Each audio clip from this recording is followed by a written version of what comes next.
नमस्कार मित्रांनो, तुम्हा सर्वांचं माझ्या YouTube चॅनलवर पुन्हा एकदा खूप खूप आणि मनापासून स्वागत आहे। आजच्या व्हिडिओमध्ये आपण बघूया सरकारी कर्मचाऱ्यांना महागाई भत्ता येण्यास उशीर का, कितीने वाढणार पगार, बघूया सविस्तर। व्हिडिओला सुरुवात करण्याअगोदर तुम्हाला एक विनंती, चॅनलवर पहिल्यांदाच भेट देत असाल तर चॅनलला सबस्क्राइब करा आणि व्हिडिओला एक लाईक करायला विसरू नका। चला तर मग सुरू करूया आजच्या व्हिडिओला।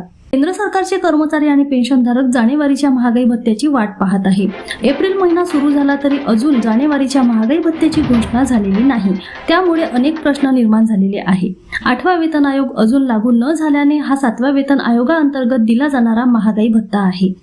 महागाई भत्ता वाढल्यानंतर कर्मचाऱ्यांच्या पगारात आणि पेन्शनधारकांच्या पेन्शनमध्ये वाढ होते, यामुळे लाखो कर्मचाऱ्यांना फायदा होतो। दरम्यान अजूनही याबाबत कोणतीही अपडेट न आल्याने अनेक प्रश्न उपस्थित केले जात आहे।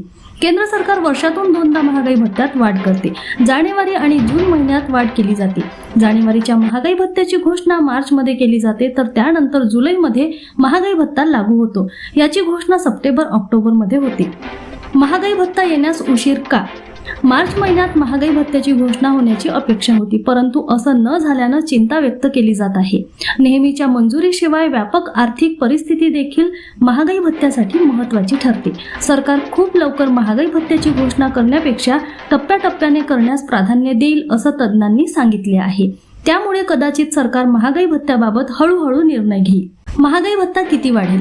महागाई भत्ता हा मागच्या महिन्याच्या AICPI-IW वर अवलंबून असतो। महागाईनुसार महागाई भत्त्यात किती वाढ करायची हे ठरवले जाते। वर्षभराच्या सरासरीवरून हा महागाई भत्ता ठरवला जातो।